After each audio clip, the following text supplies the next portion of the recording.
Hello friends, welcome to this channel and this video also.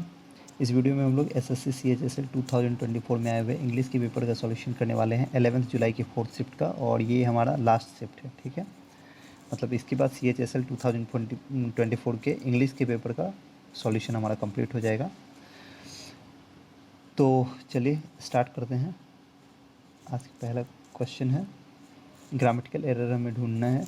The manager आज the cooking team, manager ने पूछा cooking team से, क्या पूछा? Who among you is to bake the Christmas cake this year. तुम लोगों में से कौन बनाएगा इस बार क्या क्रिसमस केक, ठीक है, इस साल। तो यहाँ पर क्या लिखा हुआ? हु अमंग यू, तुम में से कौन, is to baked the Christmas cake, कौन बनाएगा क्या क्रिसमस केक। यहाँ पर अगर अमंग यू अगर हम हटा दें, फिलहाल के लिए समझे कि ये इग्नोर कर दीजिए अमंग यू को, ठीक है।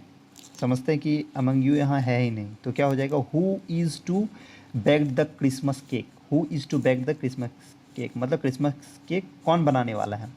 तो हु के अकॉर्डिंग इज़ सही है, ठीक है। टू बेक, टू बेक यहाँ पर क्या है? इन्फिनेटिव है, तो क्या टू बेक्ड होगा, यहाँ इन्फिनेटिव आना चाहिए, ठीक है। हु इज़ टू बेक, तो यहाँ पर क्या आना चाहिए? टू बैक, इन्फिनेटिव यहाँ पर आएगा। टू के बाद ऐसे भी वर्ब टू तो आ नहीं सकते हैं, तो यहाँ पर क्या आ जाएगा? टू बैक, ठीक है, कौन बनाने वाला है। दूसरा चीज़ यहाँ पर एक स्ट्रक्चर मैं बताना चाहूँगा। एक स्ट्रक्चर होता है सब्जेक्ट प्लस इज़ या एम या आर के बाद टू, और उसके बाद अगर भरवन आ जाता है, ठीक है, तो उसका मतलब होता है, इसका मतलब उस हिंदी सेंटेंस को जब हम ट्रांसलेट करेंगे तो उसमें वर्ब जो भी होगा, जैसे यहाँ पर बैक है मतलब बनाने वाला, ठीक है, तो ने वाला है, लास्ट में क्या आ जाएगा? उसका मीनिंग ने वाला है, ठीक है, ने वाला है। जैसे यहाँ पर who is to bake the Christmas cake, मतलब कौन बनाने वाला है, ठीक है। तो ध्यान रखना है, टू के बाद इज़ एम आर वाले में अगर टू आ जाए, इज़ एम आर के साथ अगर टू आ जाए तो उसके बाद वर्ब वन का यूज़ किया जाएगा, ठीक है। तो यहाँ पर क्या है सेकेंड पार्ट में एरर है। दूसरा याद रखना है, हु के अकॉर्डिंग इज सही है यहाँ, और टू बैक यहाँ इन्फिनेटिव के अकॉर्डिंग, इन्फिनेटिव में टू के बाद वर्ब वन का यूज़ किया जाता है, उसके अकॉर्डिंग सही है। और अमंग यू इसलिए यहाँ पर लगाया गया है क्योंकि आप में से किसी एक से पूछा जा रहा है ना कि इसमें आप लोगों में से कौन एक आदमी जो है बनाने वाला है, ठीक है, इसलिए अमंग यू का यहाँ पर यूज़ किया गया। नेक्स्ट देखते हैं। नेक्स्ट ग्रामेटिकल एरर हमें ढूंढना है दिए हुए सेंटेंस में। Geeta was walking now but she can be seen swimming in the river every morning every evening. Geeta जो है अभी काम कर रही है, लेकिन उसे देखा जा सकता है स्विमिंग करते हुए रिवर में प्रत्येक दिन शाम में, ठीक है। तो यहाँ पर क्या है? Geeta was working now, now लिखा हुआ है, नाउ का मतलब क्या है? अभी, ठीक है, या अब।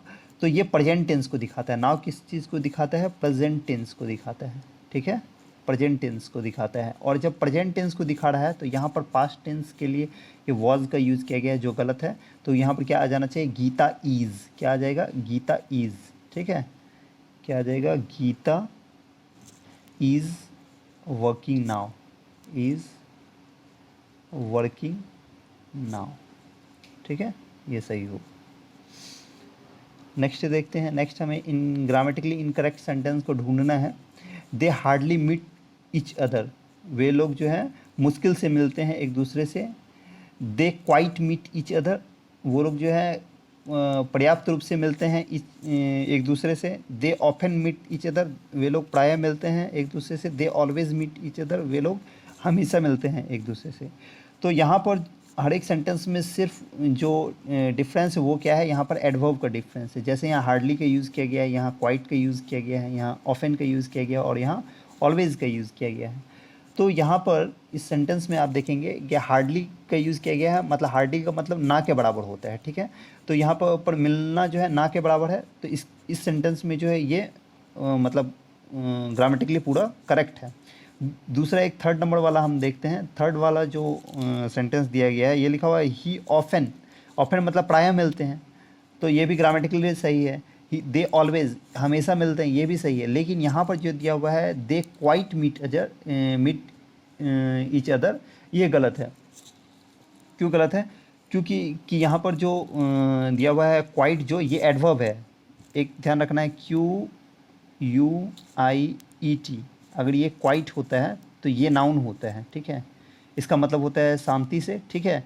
नाउन या एडजेक्टिव होता है या ये वर्ब भी होता है, ठीक है। और ये जो QUITE होता है ये एडवर्ब होता है, ये एडवर्ब होता है जो यहाँ पर यूज़ किया गया है। तो मिट को ये स्पेसिफाई कर रहा है, उसके अकॉर्डिंग ये सही है क्वाइट। लेकिन जो इसका कॉन्टेक्स्ट जो है, जिस कॉन्टेक्स्ट में ये सेंटेंस दिया गया है, ठीक है, कि ईच अदर मिलते हैं, तो क्वाइट यहाँ पर जो है इस मतलब सेंटेंस के कॉन्टेक्स्ट में ये वाला एडवर्ब यहाँ पर गलत है। ये एडवर्ब का यूज़ यहाँ पर गलत है। एडवर्ब है वो स्पेसिफाई कर रहा है मिट को, वो सही है, लेकिन एडवर्ब का जो जिस कॉन्टेक्स्ट में ये सेंटेंस दिया गया है उसके अकॉर्डिंग ये क्या है, गलत है। यहाँ पर क्वाइट का यूज़ नहीं किया जा सकता है, ठीक है। नेक्स्ट ग्रामेटिकल एरर हमें ढूंढना है इस सेंटेंस में, ठीक है।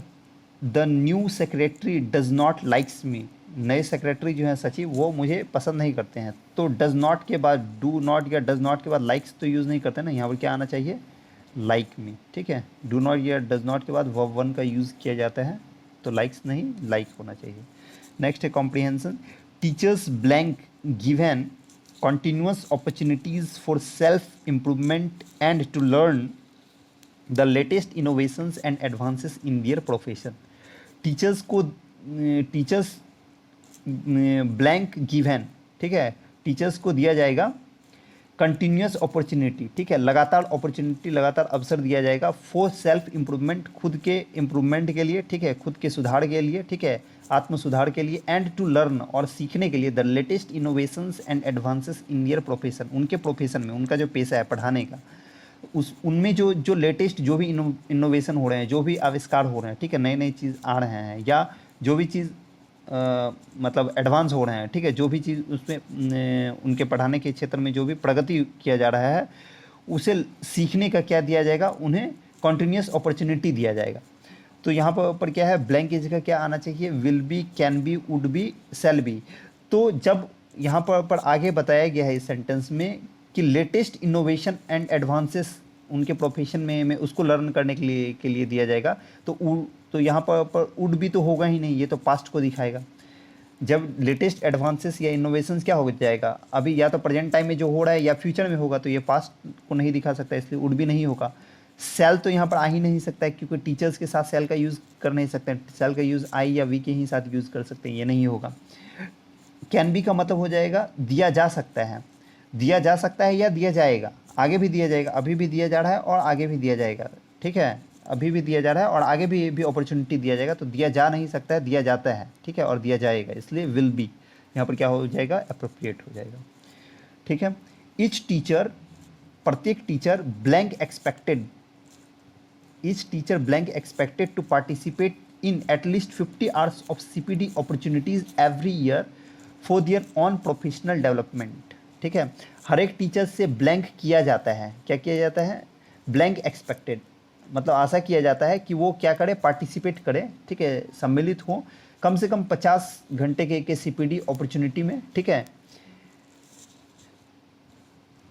कब, एवरी ईयर, हर एक साल, for their own professional development, उनके अपने पेशे में जो विकास जो है, उनका अपना पेशा पढ़ाने का, उनमें विकास के लिए जो है हर एक साल क्या करे, वे कम से कम 50 घंटे के CPD अपॉर्चुनिटी में क्या करे, पार्टिसिपेट करे, ठीक है, शामिल हो।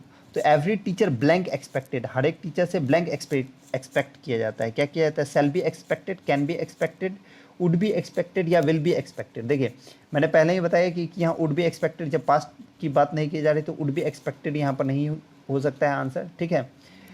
यहाँ कैन बी एक्सपेक्टेड, यहाँ सेल भी नहीं होगा, एवरी टीचर, सेल या विल का तो आई या वी के ही साथ यूज़ कर सकते हैं। कैन बी एक्सपेक्टेड, उनसे एक्सपेक्ट किया जा सकता है या उनसे एक्सपेक्ट किया जाएगा, जब अपॉर्चुनिटी दिया जाएगा तो उनसे एक्सपेक्ट किया जाएगा कि अपॉर्चुनिटी देने के बाद वो भी उनके अकॉर्डिंग क्या करे, उन पर वर्क करे, काम करे। तो कैन बी एक्सपेक्टेड भी यहाँ पर क्या हो जाएगा, अप्रोप्रिएट नहीं होगा, इसलिए विल बी एक्सपेक्टेड यहाँ पर भी अप्रोप्रिएट होगा, ध्यान रखना है। हर एक टीचर से क्या किया जाएगा, एक्सपेक्ट किया जाएगा कि वो कम से कम 50 घंटे के CPD अपॉर्चुनिटी वाले कोर्स में या जो भी प्रोग्राम है उसमें क्या करे, पार्टिसिपेट करे हर एक साल अपने प्रोफेशनल डेवलपमेंट के लिए, विकास के लिए। Driven blank their own interest, जो कि किससे प्रेरित होगा, ड्राइवन के साथ हमेशा ध्यान रखना है, ड्राइवन बाय, ठीक है, याद रख लेना है इस बात को। ड्राइवन के साथ जब भी आएगा कौन सा प्रीपोजिशन आएगा, ड्राइवन बाय, इसका मतलब होता है प्रेरित होना किसी चीज़ से। ठीक है, ड्राइवन बाय का मतलब क्या होता है, ड्राइवन बाय इसका मतलब होता है प्रेरित होना, प्रेरित होना, किसी चीज़ से प्रेरित होना। ठीक है, तो driven by their own interest, जो किससे प्रेरित होगा, उनके अपने इंटरेस्ट से। तो थर्ड का आंसर क्या आ जाएगा, ड्राइवन बाय। ठीक है, नेक्स्ट है CPT opportunities will in particular, यहाँ पर भूल जाइए। ठीक है, फिलहाल के लिए CPT opportunities will blank cover the latest pedagogies regarding foundational literacy and numeracy, formative and adaptive assessment of learning outcomes, competency based learning and related pedagogies। And आगे फिर पढ़ते हैं, पहले यहाँ तक फोर्थ को सॉल्व कर लेते हैं। सीपीडी अपॉर्चुनिटीज़ जो है ये will blank cover, will blank cover, वो किस तरह से कवर करेगा, रफली कवर, मतलब लगभग लगभग कवर कर लेगा, केयरलेसली, केयरलेस तरीके से मतलब असावधानीपूर्वक कवर करेगा, पार्शली, मतलब क्या बोलते हैं उसे, पार्शियल का मतलब होता है हल्का फुल्का। ठीक है, आधा अधूरे तरीके से कवर करेगा, या सिस्टमेटिकली कवर करेगा। तो जो भी सीपीडी प्रोग्राम चलाया जाएगा, ठीक है, सीपीडी जो भी प्रोग्राम जो चलाया जाएगा, अपॉर्चुनिटी दिया जाएगा, वो अगर किसी टीचर को दिया जाएगा तो क्या किया जाएगा, वो इस तरीके से दिया जाएगा ताकि उसमें सब कुछ कवर हो। लेटेस्ट पेडागोजी, जो लेटेस्ट शिक्षा शास्त्र, जो भी इनोवेशंस हैं या जो भी उनमें क्या हैं एडवांसेस आ रहे हैं, वो अच्छे से सीख पाए, तो सिस्टमेटिकली उससे कवर किया जाएगा। ठीक है, तो क्या होगा यहाँ, CPD opportunity will systematically cover the latest pedagogies regarding foundation literacy and numeracy. तो ये क्या करेगा, लेटेस्ट पेडागोजीज को, शिक्षा शास्त्र को क्या करेगा, कवर करेगा। इन पर्टिकुलर का मतलब होता है विशेष रूप से, विशेष रूप से वो क्या करेगा, इस चीज़ को कवर करेगा। रिगार्डिंग, जो किससे संबंधित होगा, फाउंडेशनल लिटरेसी से संबंधित होगा। ठीक है, जो उनके मूलभूत जो लिटरेसी होते हैं, साक्षरता, उससे संबंधित होगा। एंड लिटरेसी एंड न्यूमरेसी और संख्यात्मकता से संबंधित होगा। ठीक है, फॉर्मेटिव एंड एडेप्टिव असेसमेंट, और किस चीज़ से संबंधित होगा, फॉर्मेटिव और एडेप्टिव असेसमेंट, जो जिस चीज़ को वो लोग एडेप्ट कर पाए, ठीक है, अपना पाए, ठीक है, अपने अनुकूल बना पाए, वैसे असेसमेंट से संबंधित होगा। ऑफ लर्निंग आउटकम्स, ठीक है, उनके सीखने के परिणाम में। ठीक है, जो वो लोग सीखेंगे उसमें वो किस चीज़ से संबंधित होगा, फाउंडेशनल लिटरेसी एंड न्यूमरेसी से, फॉर्मेटिव एंड एडेप्टिव असेसमेंट से, जो किसका होगा, वो लर्निंग आउटकम्स का होगा। ठीक है, नेक्स्ट है आगे कॉम्पिटेंसी। नेक्स्ट आगे क्या है, competency based learning and related pedagogies, और वो किस चीज़ से संबंधित होगा, कॉम्पिटेंसी बेस्ड लर्निंग होगा, मतलब तुलनात्मक होगा। ठीक है, मतलब प्रतिस्पर्धा बेस्ड होगा। ठीक है, लर्निंग होगा। एंड रिलेटेड पेडागोजीज, और वो क्या होगा, उससे ही संबंधित शिक्षा शास्त्र होगा। Blank experimental learning, arts integrated, sports integrated and story telling based approaches, जिसमें क्या कवर होगा, ब्लैंक एक्सपेरिमेंटल लर्निंग, जिसमें एक्सपेरिमेंटल लर्निंग, जो एक्सपेरिमेंट जिस लर्निंग में क्या हो, एक्सपेरिमेंट सिखाया जाता हो, वैसा लर्निंग। आर्ट्स इंटीग्रेटेड, ठीक है, कला से संबंधित जो भी लर्निंग होगा। स्पोर्ट्स से रिलेटेड, और स्टोरी टेलिंग, और कहानी बताने से संबंधित जो अप्रोच होता है, वैसे संबंधित लर्निंग को क्या किया जाएगा, उसमें कवर किया जाएगा। तो blank experimental learning, blank experimental learning, जिसमें कि क्या क्या किया जाएगा, सच एज, जब अलग अलग एग्जाम्पल हम बताते हैं उसके लिए क्या यूज़ करते हैं हम लोग, सच एज, जैसे कि उसमें कौन कौन सा आएगा वो एग्जाम्पल आगे बताएगा। तो एग्जाम्पल बताने के लिए हम लोग क्या यूज़ करते हैं, सच एज। फॉर्म एज का यूज़ नहीं करते हैं, sorry, from as, for as और सेम एज का यूज़ नहीं करते हैं। ठीक, सेम एज का मतलब तो होता है एक जैसा या वैसा ही। ठीक है, तो ये सब नहीं होगा, सच एज होगा। ठीक है, नेक्स्ट देखते हैं। नेक्स्ट क्वेश्चन है, मोस्ट अप्रोप्रिएट ऑप्शन ढूंढना है अंडरलाइन सेगमेंट के लिए। Do not later about the street, मतलब स्ट्रीट में जो है, सड़क पर इधर उधर मत घूमो। ठीक है, मत भटको, जो भी बोले। तो यहाँ पर जो स्ट्रीट में जब आगे स्ट्रीट दिया हुआ है, सड़क का बात किया जा रहा है, और डू नॉट बताया गया है नहीं करने के बारे में, और लेटर अबाउट दिया गया है, ठीक है। लीटर अबाउट ऑप्शन में दिया गया, litre about, loiter around, litre about और लेटर अबाउट। तो यहाँ पर हो जाएगा लोइटर अराउंड। क्यों होगा? क्योंकि स्ट्रीट का बात किया गया है, सड़क का बात किया गया है और डू नॉट नहीं करने के लिए सलाह दिया गया है इसमें, तो लुइटर अराउंड होगा, क्योंकि लुइटर अराउंड का मतलब होता है इधर उधर भटकना। क्या होता है? इधर उधर भटकना। तो सड़क पर इधर उधर नहीं भटकने के लिए इसमें क्या किया गया है? एडवाइस दिया गया है, ठीक है। तो यहाँ पर हो जाएगा लुइटर अराउंड। यहाँ लीटर अबाउट, ये लेटर अबाउट, ये ऑप्शन यहाँ पर करेक्ट नहीं है, ठीक है। अप्रोप्रिएट एंटोनिम्स बताना है दिए हुए वर्ड के लिए। घासली का मतलब होता है भयंकर। घासली का मतलब क्या होता है? भयंकर या हानिकारक, ठीक है। ड्रीडफुल, ड्रीडफुल क्या होता है? ड्रीडफुल होता है। तो इसका एंटोनिम्स बता रहा है जो क्या हो, भयंकर ना हो, हानिकारक ना हो, क्या हो?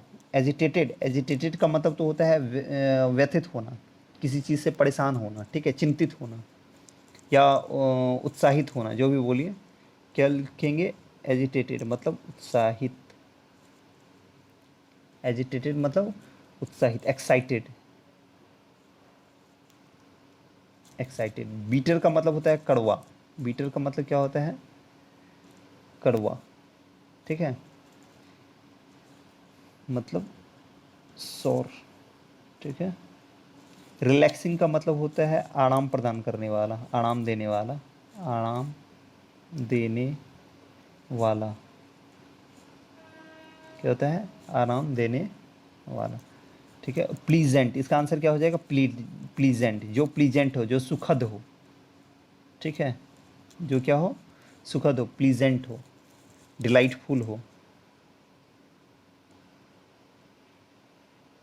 डिलाइटफुल, DELIGHTFUL, डिलाइटफुल, ठीक है, डिलाइटफुल। नेक्स्ट देखते हैं, स्पेलिंग एरर हमें ढूंढना है इसमें सेंटेंस में और रेक्टिफाई करना है। तो यहाँ से देख लेते हैं वैकेंसीज। वैकेंसीज क्या है? यहाँ पर स्पेलिंग एरर है, वैकेंसीज दिया हुआ है। The advertisement of vacancies in education sector has received huge response, ठीक है। मतलब एजुकेशन सेक्टर में जो वैकेंसीज का जो एडवर्टीजमेंट है, ठीक है, जो प्रचार प्रसार किया हैज़ रिसीव्ड ह्यूज रिस्पॉन्स, वो बहुत रिस्पॉन्स मिला है उस चीज़ को। तो यहाँ वैकेंसी का स्पेलिंग गलत है, इसका स्पेलिंग क्या होना जाना चाहिए? VACANCIES, वैकेंसीज, ठीक है। वैकेंसी का मतलब क्या होता है? रिक्त, रिक्त पद, रिक्त पद, ठीक है। वैकेंसी का मतलब क्या होता है? रिक्त पद, ठीक है। इनएनिटी, इसको इसके लिए लिख सकते हैं इनएनिटी, इनएनिटी।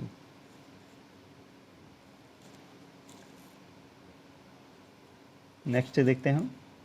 नेक्स्ट एंटोनिम्स बताना है। कंपलसरी का मतलब क्या होता है? कंपलसरी का मतलब होता है अनिवार्य। कंपलसरी का मतलब क्या होता है? अनिवार्य, आवश्यक, जरूरी। तो इसके लिए क्या हो जाएगा? नेसेसरी, नेसेसरी, ठीक है। Important, urgent.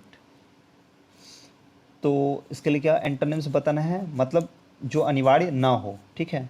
तो ऑप्शनल, ऑप्शनल क्या होगा? ऐच्छिक या वैकल्पिक, जो विकल्प के रूप में हो, अनिवार्य ना हो, ठीक है, यही इसका हो जाएगा। इसका मतलब क्या होता है? वैकल्पिक, वैकल्पिक, ठीक है, वैकल्पिक। Alternative, alternative, alternative. Full fledged का मतलब होता है पूर्ण विकसित। फुल फ्लेज्ड का मतलब क्या होता है? पूर्ण विकसित, मतलब डेवलप्ड, ठीक है, डेवलप्ड। रिलायबल का मतलब होता है विश्वसनीय, विश्वसनीय, जिस पे विश्वास किया जा सके। क्रेडिबल या ट्रस्टफुल, फेथफुल, जो भी। फैक्शनल का मतलब क्या होता है? फैक्शनल का मतलब होता है उपद्रवी। फैक्शनल का मतलब क्या होता है? उपद्रवी, ठीक है। इसका मतलब होता है रोबस्टियस, रोबस्टियस, ROBUSTIOUS, रोबस्टियस, ठीक है, उपद्रवी। एग्रेसिव, कॉम्बेटिव भी बोल सकते हैं उसके लिए। अप्रोप्रिएट एंटोनिम्स बताना है अंडरलाइन वर्ड के लिए। क्या है अंडरलाइन वर्ड? क्या है? एबंडेंट, क्या है एबंडेंट, एबंडेंट का मतलब क्या होता है प्रचुर, एबंडेंट का मतलब क्या होता है प्रचुर, ठीक है, प्लेंटी, इसका मतलब क्या होता है प्लेंटी, PLENTY, प्लेंटी, रिच, ठीक है, एम्पल, एम्पल, और क्या लिख सकते हैं प्लेंटी, रिच, एम्पल, एबंडेंट, है ना, प्रचुर, और लिख सकते हैं ये बाउंटीफुल, बाउंटी फुल, ठीक है, ये सब का मतलब होता है क्या प्रचुर मात्रा में होना, ठीक है, पर्याप्त मात्रा में होना। तो एंटोनिम्स बता रहा है, एंटोनिम्स का मतलब क्या हो जाएगा जिसमें कमी हो। डिस्कॉर्ड का मतलब क्या होता है, डिस्कॉर्ड का मतलब होता है झगड़ा, डिस्कॉर्ड का मतलब क्या होता है झगड़ा, असहमति, डिस्कॉर्ड का मतलब असहमति लिखिए ज़्यादा अच्छा होगा, डिस्कॉर्ड का मतलब झगड़ा या असहमति, असहमति, ठीक है, डिसएग्रीमेंट, डिसएग्रीमेंट,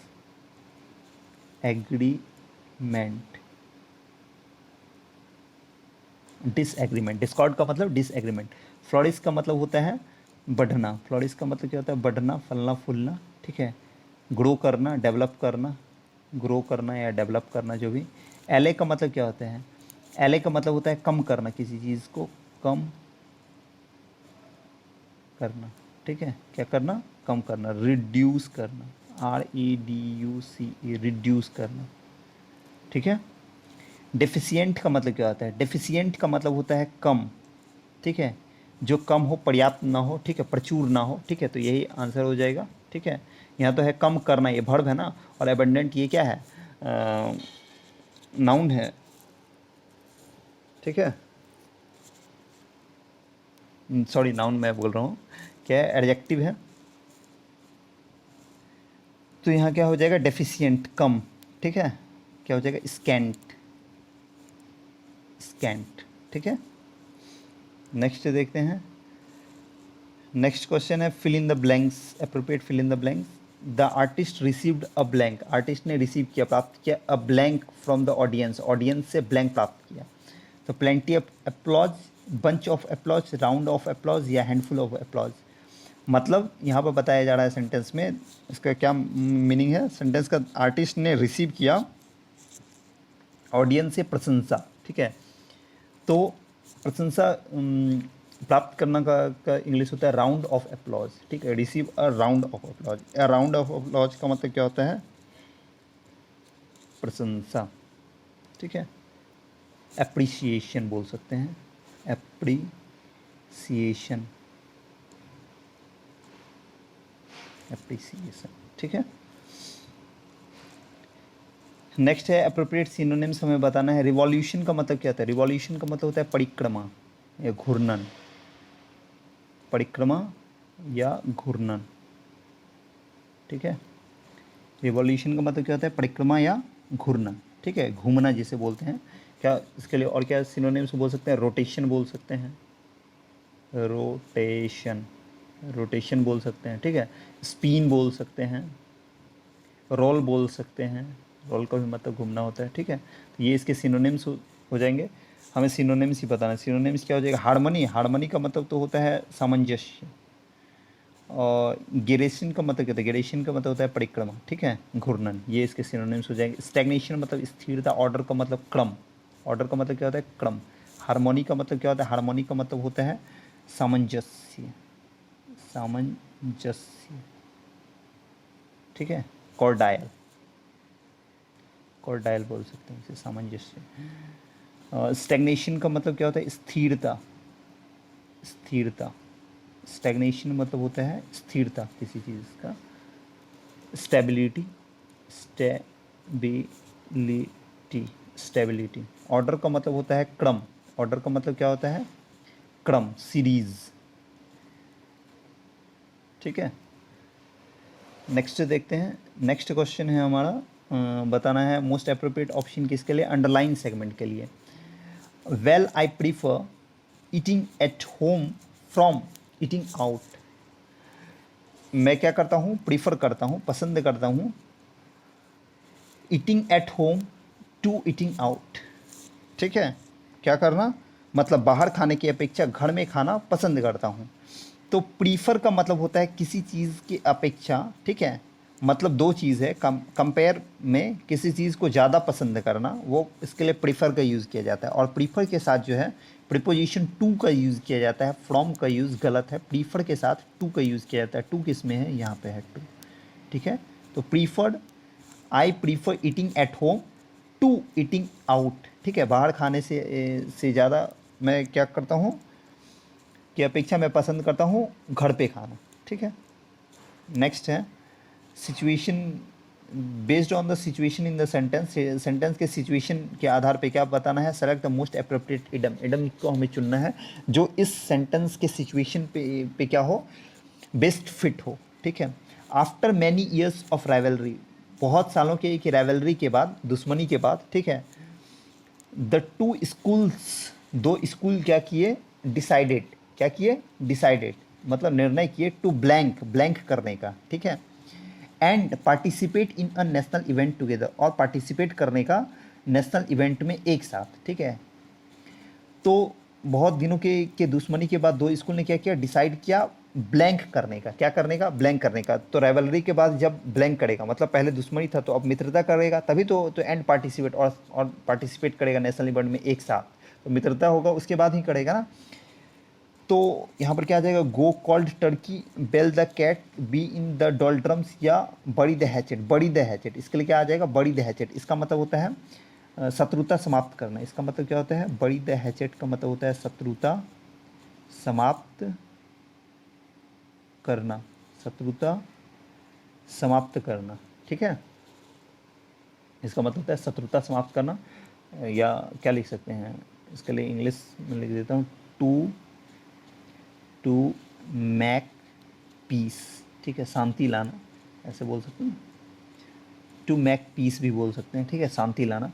तो बड़ी द हैचेट हो जाएगा।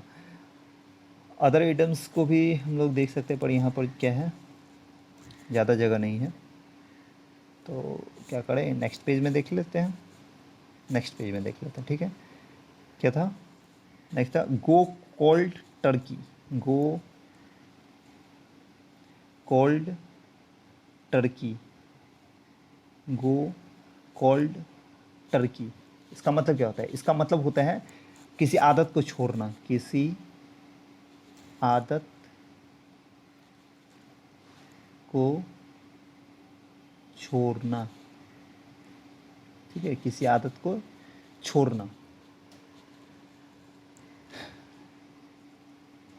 नेक्स्ट और क्या था, और क्या था, नेक्स्ट था bell the cat, bell the cat का मतलब क्या होता है, bell the cat, bell the cat, इसका मतलब होता है to do impossible work, to do impossible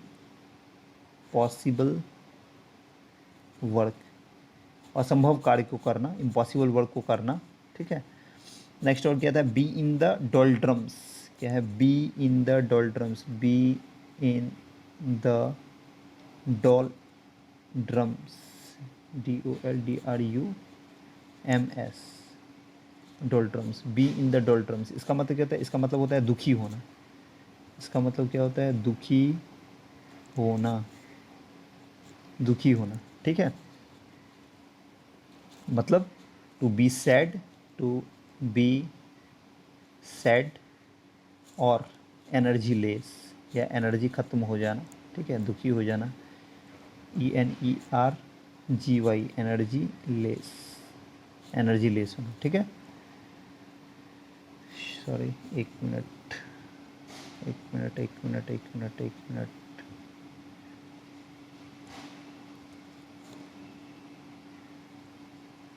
next question को देखते हैं। नेक्स्ट हमारा क्वेश्चन है, अंडरलाइन सेगमेंट के बदले मोस्ट अप्रोप्रिएट ऑप्शन बताना है। I open the box beneath the table, मैंने बॉक्स को क्या किया, ओपन किया, बेनिथ द टेबल, टेबल के नीचे, and took of a book, और एक बुक लिया, ठीक है, एक बुक निकाला, ठीक है। उस बॉक्स से क्या किया, उस बुक का क्या नाम था, द मेटेरिया मेडिका, क्या नाम था, द मेटेरिया मेडिका, ठीक है। तो टुक ऑफ नहीं होगा, टुक आउट होगा, बाहर निकालना का होता है टेक आउट, टेक आउट का मतलब बाहर निकालना, तो इस यहाँ पर हो जाएगा टुक आउट। इसका मतलब क्या होता है, बाहर निकालना, बाहर निकालना। जब बॉक्स को खोलेंगे तो उसके अंदर से जो बुक निकाल लें तो उसको बाहर निकालने के लिए क्या होता है, बाहर निकालना का टेक आउट। टेक आउट का मतलब होता है बाहर निकालना, ठीक है। टेक इन का मतलब क्या होता है, टेक ऑफ। ये टेक ऑफ होता ही नहीं, ओ एफ होता ही नहीं, वो डबल एफ होता है। टेक ऑफ का मतलब होता है उड़ान भरना, जैसे प्लेन वगैरह उड़ान भरता है ना, ठीक है। टेक ऑफ का मतलब होता है उड़ान भरना, उड़ान भरना, एक मिनट, उड़ान भरना, ठीक है। टेक इन का मतलब क्या होता है, टेक इन। टेक इन का मीनिंग मैं कहाँ लिखूँ, यहाँ लिखता हूँ टेक इन, ठीक है। टेक इन का मतलब क्या होता है, टेक इन का मतलब होता है किसी चीज़ को भर्ती लेना, भर्ती लेना,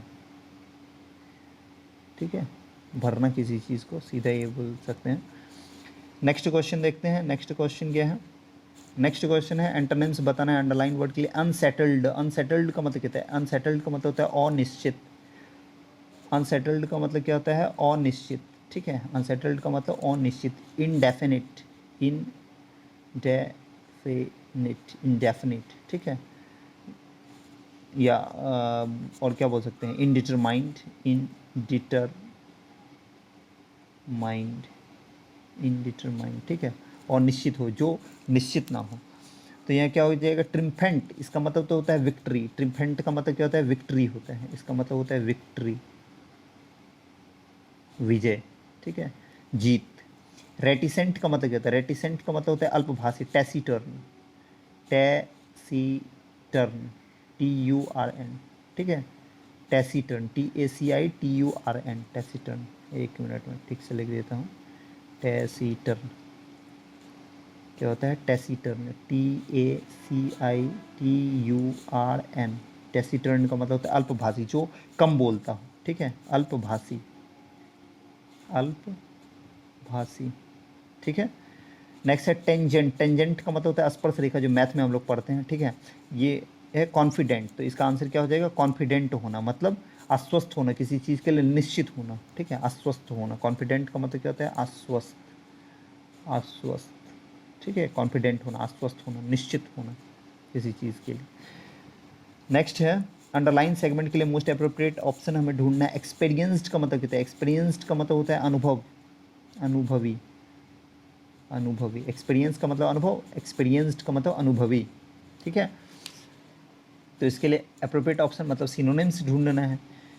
सिनोनिम्स क्या हो जाएगा, सीजनड, अनट्रेंड, अनस्किल्ड, अमेचर। ये तीनों का मतलब होता है क्या बोलते हैं, अनुभवहीन, अनुभवहीन, ठीक है। ये तीनों का ही मतलब होता है, खुद ही तीनों दिया हुआ है तो तीनों सिनोनिम्स हैं।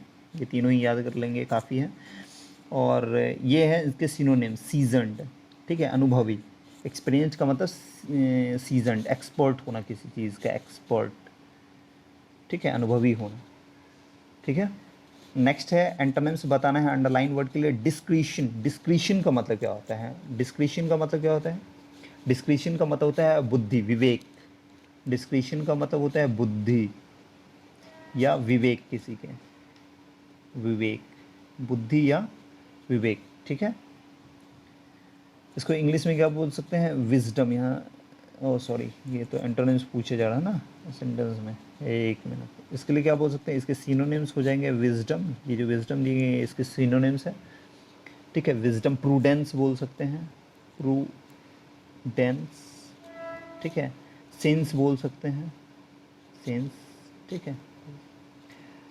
और कैलकुलेशन मतलब क्या होता है, कैलकुलेशन मतलब होता है काउंट, ठीक है, मतलब हिसाब जिसे बोलते हैं, ठीक है। जजमेंट का भी मतलब वही होता है, कैलकुलेशन नहीं, जजमेंट का मतलब ये नहीं होगा, जजमेंट का मतलब ये होगा विजडम, ठीक है। जजमेंट का मतलब क्या हो जाएगा, विजडम, बुद्धि, विवेक।